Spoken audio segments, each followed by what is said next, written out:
이 브랜드가 출시하자마자 1년 만에 10억 원 이상의 매출을 만들어냈고, 이태원 클래스의 조이서 목걸이라든지 사랑의 불시착의 손예진 귀걸이라든지 주얼리랑 가장 오래되고 전통적인 소비재를 IT 기술로 함께 혁신하고자 하는 회사이고요. 저는 주식회사 비주얼을 맡고 있는 허세일이라고 합니다. 현재 누적 투자 금액 50억을 달성한 상황입니다. 저희는 현재 아몬즈라는 플랫폼을 운영을 하고 있고 400여 곳 이상의 주얼리 브랜드들이 입점해서 활발하게 세일즈를 하고 있고요. 저희가 주얼리 브랜드도 직접 데이터 기반을 만들어서 트렌디한 그런 제품들을 저희가 직접 만들어서 생산하고 있는 회사입니다.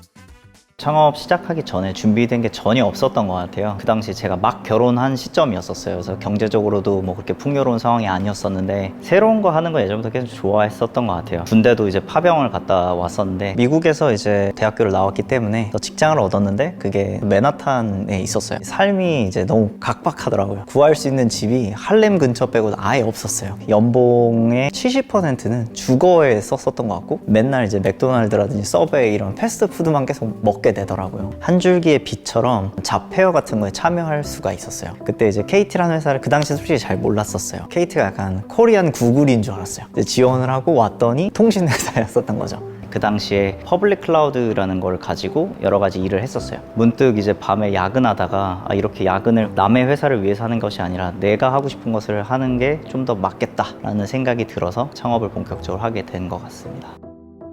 어떤 사업을 할까? 뭐 어떤 아이템이 좋을까 했을 때 그때 제가 집중했었던 거는 어느 정도 사이즈 있는 시장이었던 것 같아요. 제 주변에 딱 하나 있더라고요. 그게 주얼리였었고 저는 금은빵집 아들이었었는데 제가 주말에 이제 부모님 매장에서 아르바이트를 좀 많이 했었어요. 주얼리 시장이 6조 정도 되는 매우 큰 시장인데 그 당시 이제 선점한 IT 서비스라든지 아니면 좀 약간 참신한 브랜드랑 이런 게 좀 전혀 없었어요. 현금 거래도 많고 사람들이 주기적으로 많이 소비하는 시장이기도 한데 왜 우리가 아는 그런 서비스가 없을까? 그래서 주얼리 시장을 선택하고 처음 서비스를 만들었을 때는 고가 주얼리를 타겟으로 하는 시장이었어요. 왜냐하면 그 서비스를 구상했을 때가 제 친구들이 결혼 정년기 나이였기 때문에 제가 금은빵집 아들이니까 저한테 항상 많이 물어봤었어요. 뭐 어떤 가격대에 어떤 소재로 뭐 어떤 식으로 하는지에 대해서 아예 모르는 경우들이 꽤 많았었고 그러다 보니까 이제 비교 견적 서비스를 생각을 해냈었고 사람들이 좀 더 합리적으로 다양한 주얼리 매장들을 찾을 수 있는 서비스로 이제 시작을 했었던 거죠.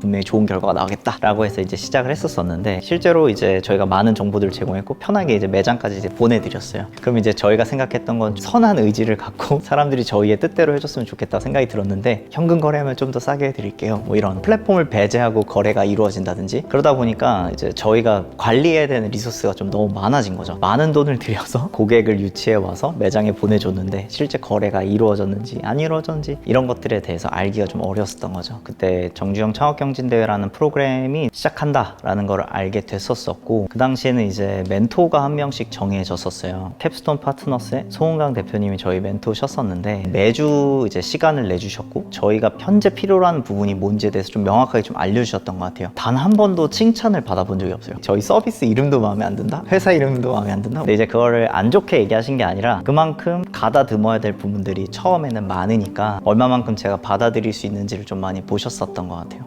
그때 이제 처음 만들었어요. 비교 견적 서비스였다가 고객과 그런 셀러들을 연결해주는 그런 플랫폼이 되자라는 생각을 그때 정립할 수 있었던 것 같아요. 저희가 견적 비교 서비스다 보니까 고객이 이제 어떤 걸 요청하는지를 계속 보게 되잖아요. 근데 요청하는 게 저희가 생각했을 때는 결혼 예물이 좀 많았어야 되는데 고등 래퍼라는 프로그램 양홍원 귀걸이가 엄청 요청이 많이 오는 거예요. 현재 이런 온라인으로 주얼리를 구매하고자 하는 사람들은 조금 더 영하고 조금 더 트렌디한 상품을 원하는구나 라는 생각이 되게 많이 들었어요. 근데 이거에 대한 포션이 점차 커지더니 전체 견적 요청의 25% 이상이 되는 시점이 왔어요. 그래서 우리가 고가의 주얼리만 하는 것이 아니라 조금 더 타겟을 내려야 되겠구나라는 생각도 좀 들었고 그때 이제 마침 주얼리 브랜드들 귀금속 매장을 갖고 있지 않은 디자이너들도 굉장히 많다는 걸 알았고 그들이 만들어내는 트렌디한 디자인들이 굉장히 많은데 그런 제품들을 소개할 수 있는 플랫폼이 없다라는 것을 주얼리 업계에서 굉장히 좀 문제 삼고 있었던 상황이었어요.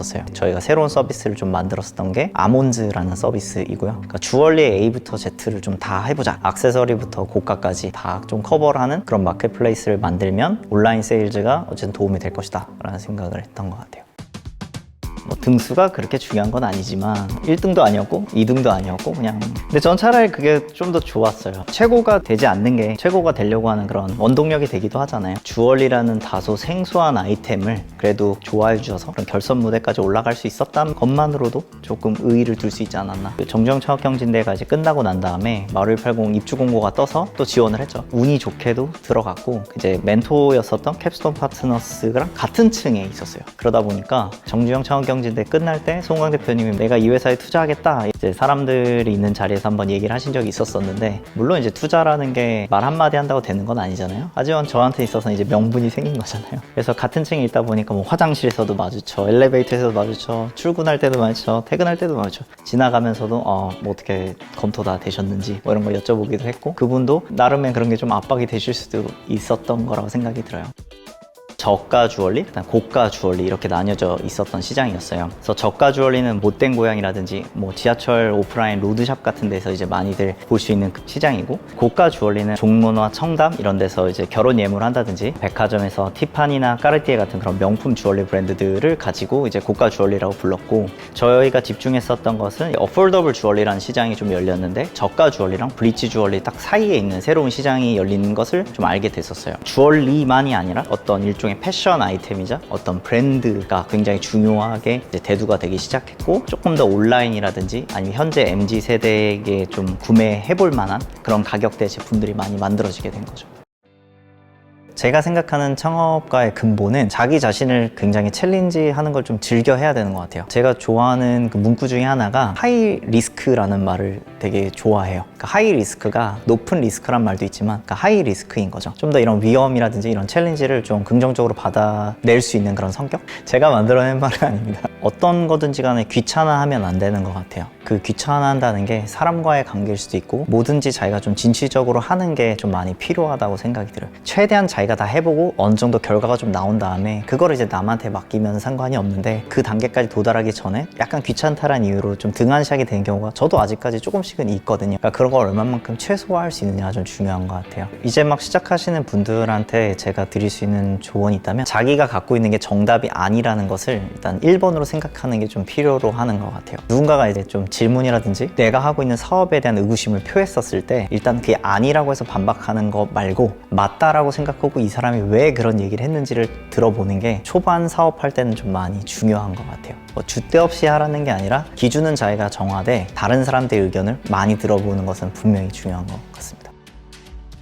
저희가 플랫폼 사업을 하면서 가장 큰 갈증을 느꼈었던 게 소규모의 주얼리 디자이너 분들이 많이 입점을 하셨는데 이분들이 스케일업이 너무 안 되더라고요. 조금 더 이제 매출을 더 많이 만들어낼 수 있으려면 여러 가지가 필요한데 가장 문제로 느꼈었던 부분들은 이분들은 훌륭한 디자이너지 훌륭한 브랜드를 만드는 분들은 아직까지는 아니었던 거예요. 그러면 디자이너로서 그 디자인하는 능력은 굉장히 훌륭한데 그것만으로 끝나는 건 아니잖아요. 어떤 공장을 수배해서 퀄리티 높은 제품 양산해낼 건지도 중요할 수 있고 고객의 니즈를 뭐 해결하는 그런 CS도 갖춰줘야 될 수 있고 마케팅도 필요할 것이고 그런 것들은 대부분 다 이제 결여되어 있는 분들이 좀 많았었던 것 같아요. 초창기에 있는 브랜드들이 어떤 도움이 우리가 드릴 수 있을까라는 생각을 가지고 있다가 그럼 우리가 일단 직접 한번 브랜드를 만들어서 운영을 해보고 이를 토대로 느낀 인사이트를 이분들에게 전달하자라는 생각으로 이어졌었던 것 같아요. 그래서 저희가 빠르게 이제 브랜드를 직접 만들어 봤고 이 브랜드는 이제 저희가 운영하는 플랫폼이 아니라 다른 기존에 있었던 그런 세일즈 네트워크에서 유통을 처음에 시작을 했었어요. 근데 저희가 만들어낸 디자인 그리고 저희가 만들어내는 감도들이 아무래도 이제 데이터 기반이다 보니까 고객의 니즈나 트렌드에 좀 적합했던 상품들이 좀 많았었던 것 같아요. 저희 이제 브랜드를 출시하면서 여러 개의 라인을 만들고 그 라인마다의 이제 각각의 색깔이 있었던 것 같아요. 그래서 이런 라인은 젠더리스트한테 잘 통용되는 라인이고 이 라인은 조금 더 트렌디한 디자인이고 이 브랜드가 출시하자마자 1년 만에 10억 원 이상의 매출을 만들어냈고 국내 주요 온라인 백화점몰에 전부 다 들어갔고 온라인 면세에도 전부 다 들어가 있어요.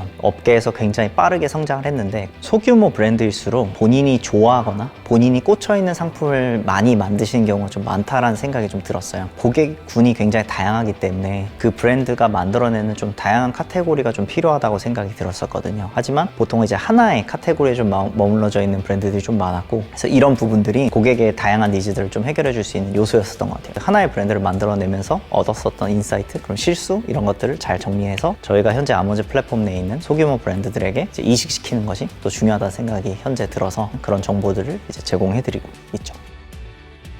미국 시장 같은 경우에는 우리나라 주얼리 시장이 약 100배 정도가 큰데 전체 주얼리 거래의 22% 정도가 온라인에서 이루어지고 있거든요. 근데 국내 같은 경우에는 2017년도에 약 4.4% 정도밖에 되지 않았어요. 그래서 저희가 생각했을 때는 분명히 우리나라는 미국의 스타일대로 따라갈 테니까 국내도 분명히 디지털 혹은 온라인으로서 주얼리를 소비하는 것이 파이가 커질 것이다 라는 확신을 가지고 사업을 전개했고, 실제로 이제 2019년도에 약 10%까지 점유율이 올라온 것을 발견할 수 있었어요. 저희는 Visualize Everyone이라는 슬로건 하에 서비스를 운영을 하고 있는데요. 모든 고객들을 좀 빛나게 하고 고객과 브랜드들을 연결을 하는 거를 이제 초점을 맞추고 있는데, 이제 어떻게 보면 주얼리는 온라인 기준으로 봤었을 때는 아직 아기 같은 단계라고 생각해요. 이제 막 만들어지는, 필연적으로 온라인으로 오는 건 당연한 흐름인데 그 흐름에 조금 더 편안하게 온보딩하게 만들어 드릴 수 있는 그런 회사가 되고 싶습니다.